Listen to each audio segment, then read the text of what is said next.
এটা হলো একটা সম্পূর্ণ কাপল পার্ক। আপনার সাথে যদি মেয়ে না থাকে তাহলে আপনি এখানে ঢুকতে পারবেন না। সুন্দর একটি শহরের অসুন্দর একটি জায়গা। অনুরোধ থাকবে বাচ্চা বা ছোট বয়সী কেউ এই ভিডিওটি দেখবেন না। এটি ব্লগ ভিডিওর সাথে সাথে অনুসন্ধান ভিডিও হতে যাচ্ছে। এখানে আমি কিভাবে একা ঢুকে গোপন জায়গার ভিডিও করলাম সবকিছুই আপনাদেরকে বলবো। যারা আমার ভিডিওটি নতুন দেখছেন তারা আমার চ্যানেলটি সাবস্ক্রাইব করে রাখুন।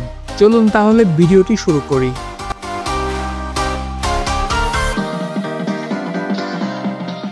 আসসালামু আলাইকুম।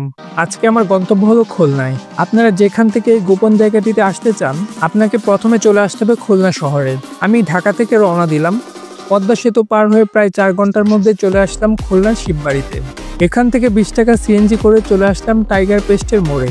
তারপর সেখান থেকে অটোরিকশায় রূপসা সেতু বা খানজাহান আলী সেতুর নিচ দিয়ে লবণছড়া রোড দিয়ে একদম চলে আসুন রূপসা রিভার পার্ক বা ভূতের আড্ডায়।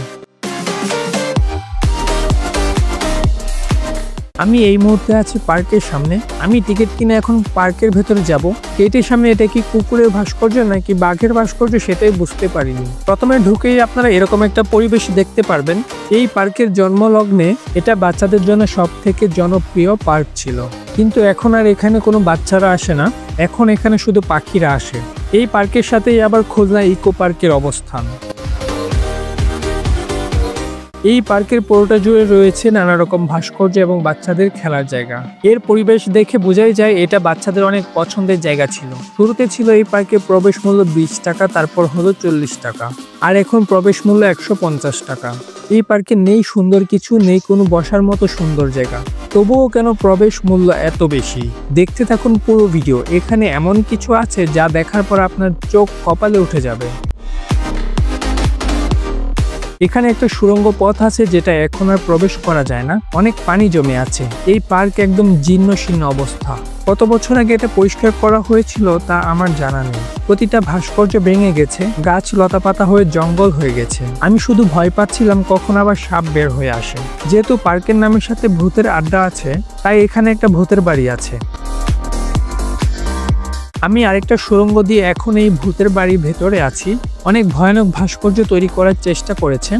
অনেক আগে এখানে সাউন্ড সিস্টেম ছিল, এখানে ভৌতিক সাউন্ড শোনা যেত। এখন সেটাও নষ্ট হয়ে গেছে। ভিতরের অবস্থা তো একদম জঙ্গল, একটুও পরিষ্কার করে না এখানে। আর পরিষ্কার করেই বা কি হবে?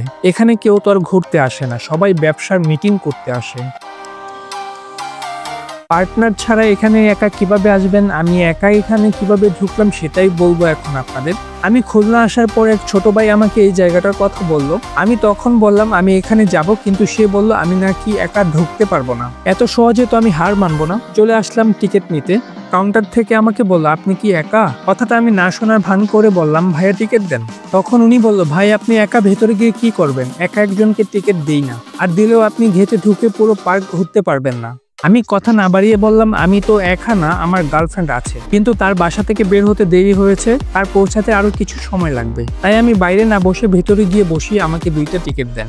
আমি মিথ্যা কথা বলে ভিতরে তো ঢুকেছি, কিন্তু একজন লোক আমাকে ফলো করছিল। তাই আমি এমনিতেই ফোন কানে নিয়ে জোরে জোরে বলতেছিলাম তোমার আসতে আর কত সময় লাগবে, তাড়াতাড়ি আসো, আমার ভালো লাগছে না, একা একা হাঁটতেছি। কিন্তু আমি তো আসছি আজ এটার ভেতরে কাহিনী বের করতে, কোনোভাবেই ধরা খাওয়া যাবে না। আমি সুযোগ খুঁজে যাচ্ছি ওই পাশে যাওয়ার। চলুন আর একটু ঘুরতে থাকি। সামনে একটা সুইমিং পুল আছে, এটার উপরে যাই। পূর্বে ভালোই ছিল, বাচ্চারা এখানে সাঁতার দিতে পারতো।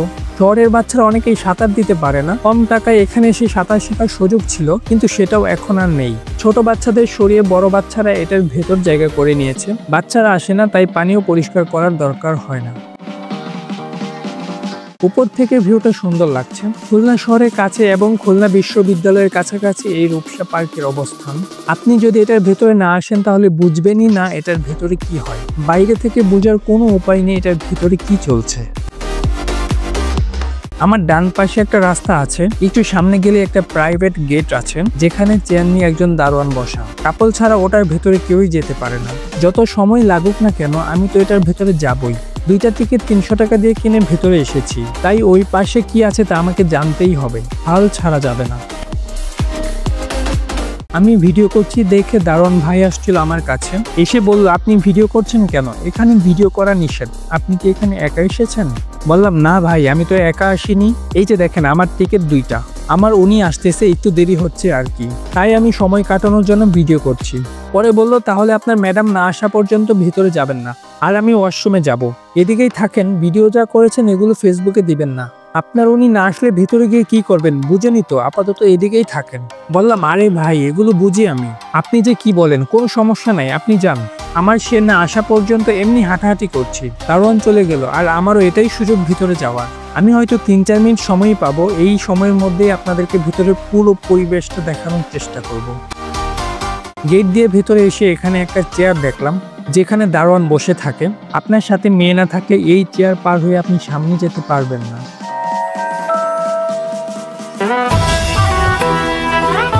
এখানে একসাথে এরকম 30টার মতো কবুতরের বাসা আছে, যেখানে কবুতররা বসবাস করে। আচ্ছা, ভিডিওতে দেখে আপনারা সবাই বুঝে গেছেন, আমি আশা করি এটা নিয়ে বুঝিয়ে বলার মতো কোনো কিছু নেই। কবুতর জবাইয়ের পর টাটকা রক্ত ও নানা রকম উপাদান এখানে দেখতে পেয়েছি। এটা একটা বিল্ডিং, এই বিল্ডিং এ 30টারও বেশি এরকম রুম করা আছে, যেটার ভাড়া মাত্র 300 টাকা। আরেকটা মজার ব্যাপার হলো 300 টাকায় আপনি ভেতরে থাকতে পারবেন 1 ঘন্টা। যদি আরো বেশি সময় থাকেন তাহলে বের হওয়ার সময় টাকা দিতে হবে। ওপাশে ছিল রুমের মধ্যে আবদ্ধ, আর এ পাশে হচ্ছে প্রাকৃতিক পরিবেশ।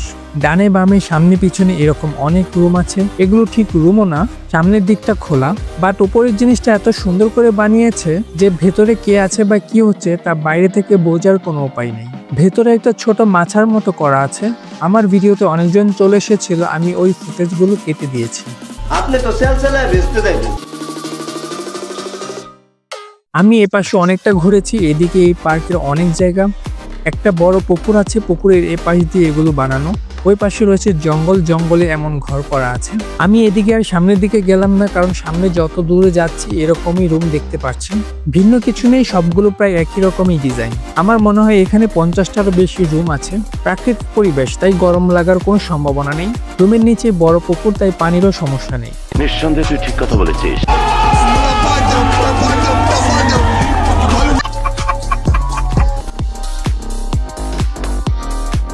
যেদিক থেকে এসেছিলাম এখন সেদিকে যাচ্ছি।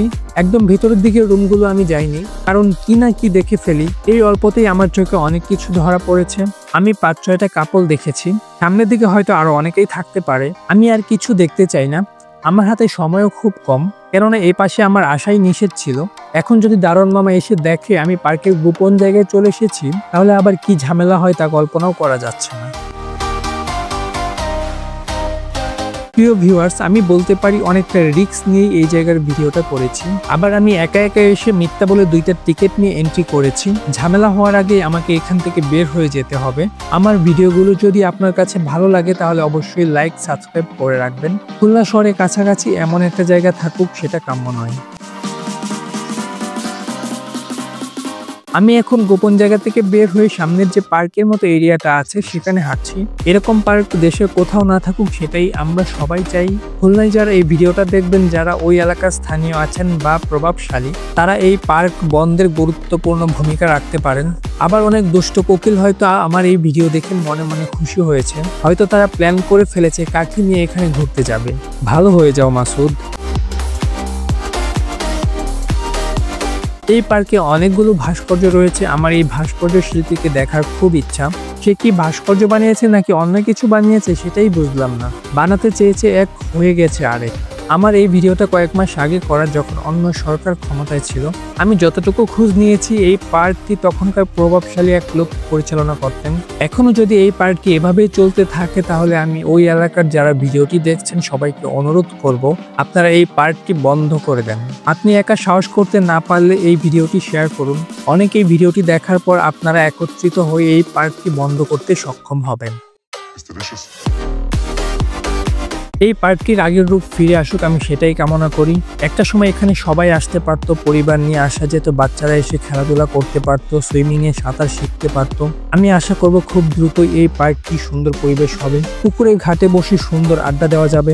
এই পার্কের নাম রূপসা রিভার পার্ক বা ভূতের আড্ডা হলেও সবাই এটাকে কাপল পার্ক হিসেবেই চিনে। এর মধ্যে আবারও দারোয়ান মামা এসে খোঁজ নিল আমার সাথের জন্য কখন আসবেন। এখন আমি বলেই দিলাম মামা আমার মনে হয় আসবে না আর, কারণ সে আসার জন্য বাসা থেকে বের হয়েছিল, রাস্তায় তাকে কুকুরে ধরে খেয়ে ফেলেছে।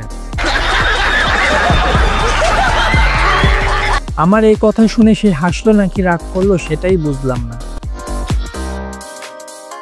আমার মনে হচ্ছে আর এখানে বেশিক্ষণ থাকা আমার জন্য ঠিক হবে না। পার্কের দায়িত্বরত সবাই আমার দিকে আর চোখে তাকাচ্ছে। আমি বুঝতে পারলাম ওরা আমাকে সন্দেহ করছে। আমি মূলত এসেছিলাম ভিতরে কি হয় সেটা জানতে। আমার জানা শেষ এবং সেই সাথে আপনাদেরকেও দেখিয়েছি। এখন বের হয়ে যাব।